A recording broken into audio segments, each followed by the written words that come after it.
China बहुत अच्छा behave करेगा, नाइस बिहेव करेगा, सारों के साथ लेके चलेगा, कोलैबोरेशन कर देगा, कोऑर्डिनेशन करेगा, लव स्ट्रेटेजी को भी चाइना इस्तेमाल नहीं करता, peaceful execution of the economic structure वो चाहता है।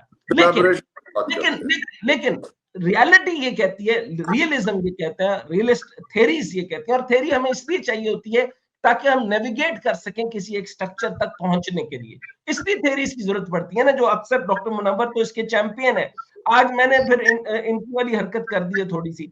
अच्छा, लेकिन जो एनालिसिस से मैं 100% इसलिए एग्री कर रहा हूं कि ये बात जो की है उन्होंने कि वो कंटेन करना चाहते हैं इसको, लेकिन अगर आप ये देख रहे हैं कि यानी जो मजमूई तादाद है तकरीबन 100, यानी जो मिसाइल है, यानी यूक्रेन पर जो तवील फासले तक मिसाइल हमले की सलाहियत रखने वाले, या मजमूई तादाद सिर्फ 120 है, जिनमें से हमने 40 को निशाना बनाया, यहाँ पर तादाद 120 आ रही है। मैं आपको कंफर्म करके दे सकता हूँ कि चाइना अमेरिका से डबल हो सकते हैं। ये बात आपकी कन्विंसिंग है, इसलिए कि हमारे पास रशिया का एक्यूरेट डेटा नहीं है। तो बासिम साहब ये बात भी चले मद्देनजर रखें। आखिरी बात कर रहे हैं तो बासिम साहब के पास चले जाइए सर।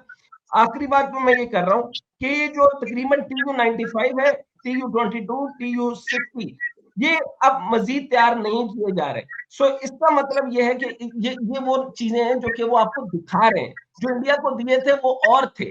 सो जो मामला उनके पास है, आपका क्या ख्याल है कि जो 70 से 80% जो उनकी फैक्ट्रीज हैं जो दोबारा से री इन्वेंट होकर वर्किंग कैपेसिटी में आई है, और वो चाइना के साथ जो कोलैबोरेशन कर रहे हैं, वो इतने ज्यादा उन्होंने ओपन रख दिए होंगे निजाम के, वो सारे उसको डिटेक्ट कर सकते हैं।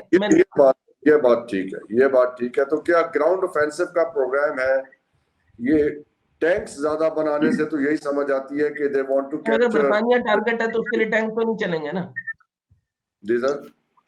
अगर बरतानिया टारगेट है तो उसके लिए टैंक तो नहीं चलेंगे। बरतानिया, मैं तो यूरोप की बात कर रहा हूँ बासिम साहब। देखें जी डॉक्टर साहब, बात यह है कि जब हम टैंक्स की बात करें, देखें यूक्रेन की जो वॉर है वो बड़ी कन्वेंशनल नेचर की भी है।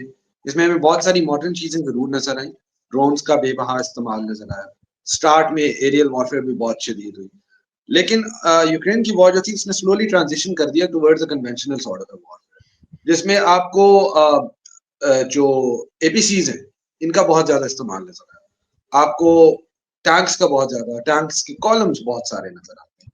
सो टैंक्स की जो इस्तेमाल है वो यूक्रेन वॉर में लगातार होता आया है, होता रहेगा।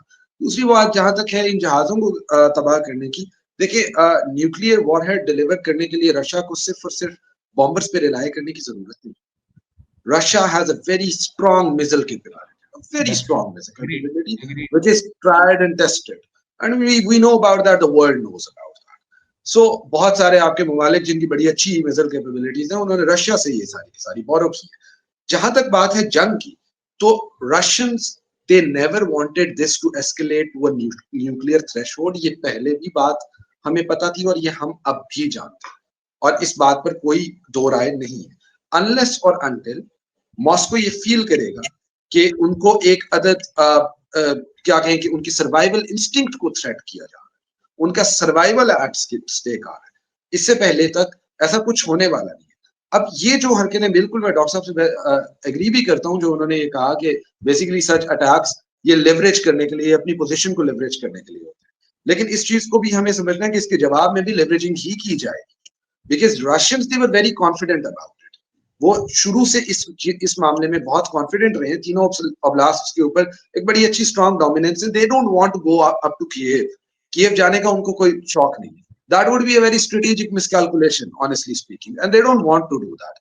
Russians का बेसिक मुद्दा ये है कि यूक्रेन में एक न्यूट्रल गवर्नमेंट आए जो कि नेटो का हिस्सा ना बने, जो कि रशिया को सिक्योरिटी डिलेमा में मत डाले, जो कि हिस्टोरिकल सिक्योरिटी डिलेमा है रशिया का, जिसपे लगातार बात करते आए हैं, 1991 से बात करते आ रहे हैं, जब से नेटो की पहली एक्सपेंशन शुरू हुई थी। 2008 में पुतिन साहब ने कहा था कि that's enough, no more, we cannot tolerate any more expansion of NATO।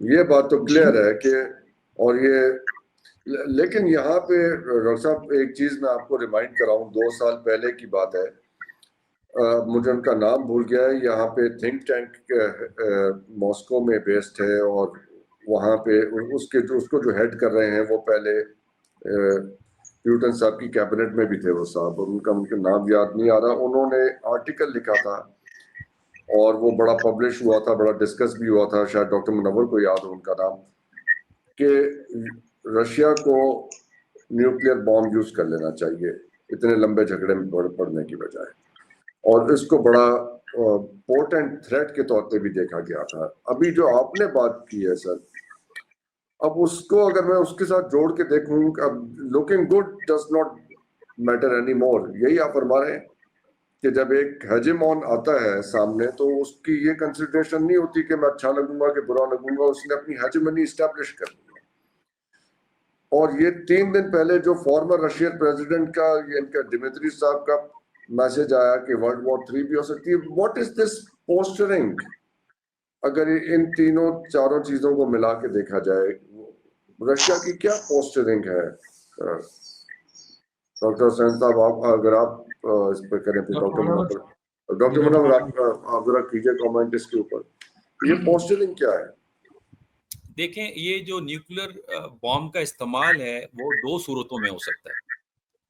Russia के केस में तो वो इस्तेमाल नहीं, अपना यूक्रेन के केस में इस्तेमाल नहीं करेंगे, बिकॉज यूक्रेन की कोई हैसियत नहीं है। लेकिन अगर बिलफर्ज यहाँ पे यूरोपियन पावर्स आ जाते हैं, कूद पड़ते हैं अंदर, तो फिर यूक्रेन के थिएटर को जल्दी वाइंड अप करने के लिए न्यूक्लियर बॉम्ब इस्तेमाल हो सकता है। या न्यूक्लियर बॉम्ब का जो हमेशा पोस्टरिंग दी गई है, स्ट्रेटेजिक मीटिंग्स की गई हैं, बयानात दिलवाए गए थिंक टैंक्स के हेड से, उसका मकसद ये है कि यूरोपियंस को डिटर करना है कि आपने नहीं कूदना इस वॉर के अंदर। चलें, आप एक सपोर्ट दे रहे हैं लेकिन आपने फिजिकली अंदर आना नहीं, आएंगे तो हम ये इस्तेमाल करेंगे।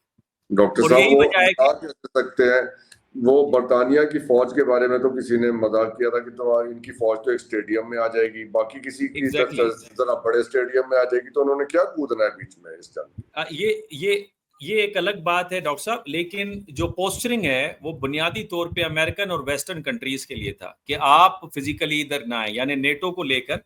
और फ्रेंकली स्पीकिंग मैं ये समझता हूं कि ये जो रशियन थ्रेट रहा है न्यूक्लियर बॉम्ब के यूज का, उसने डिटर किया है यूरोप को, अदरवाइज उसको यूरोपियन यूनियन में भी ले लेते, नेटो में भी ले लेते, वो रुके हैं और ये इसी वजह से रुके हैं।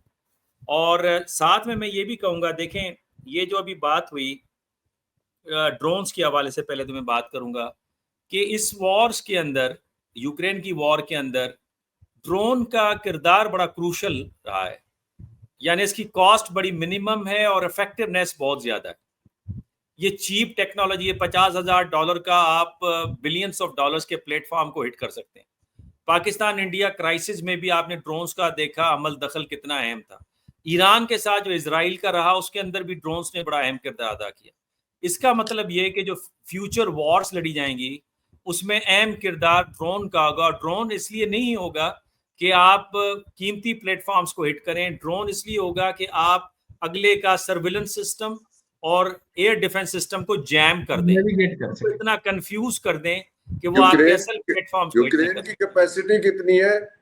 10 मिलियन ड्रोन्स एनुअली प्रोड्यूस करने की कैपेसिटी है यूक्रेन के पास जी, लेकिन इस वक्त तो वो नहीं कर सकते होंगे, जितना इंफ्रास्ट्रक्चर उनका हिल गया है डॉक्टर साहब, अभी तो नहीं होगा। दूसरा मैं ये कहूंगा, रशिया की कॉन्फिडेंस पे बात की बासिम ने।